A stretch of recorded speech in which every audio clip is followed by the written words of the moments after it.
地球暖化、環境破壞對生態同人類生活都有好大嘅影響，喺 Arctic Party 嘅世界都冇例外。今次我哋就連同北極熊、企鵝同一班 Jugar Games 嘅可愛朋友仔一齊去環遊世界探險，進行一次 Arctic Party 大冒險。先介紹下遊戲配件。為咗響應環保，所有遊戲配件都會用環保紙做，有1張旅行路線圖嘅紙棋盤、10張災難卡牌、8粒紙板棋子、8粒立牌棋子、1粒大紙板骰仔、1粒細紙板骰仔。要注意啊，骰仔係要自己接㗎。Arctic Party 大冒險可以由2至6人一齊玩。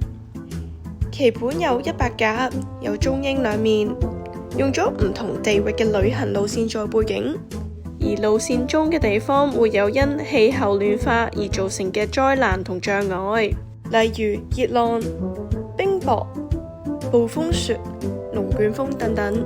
遊戲開始，玩家先選擇一隻屬於自己嘅棋子。之後就喺第1格開始，順時針輪流擲色，跟住你擲到嘅數字前進。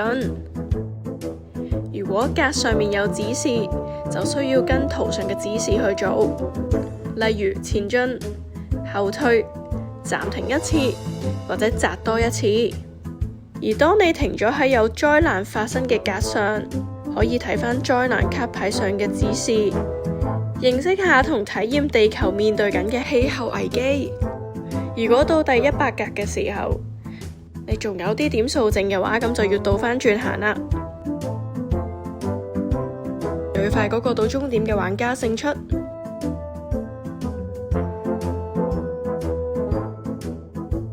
喺呢個冒險中，大家有冇體驗到唔同災害對環境嘅影響呢？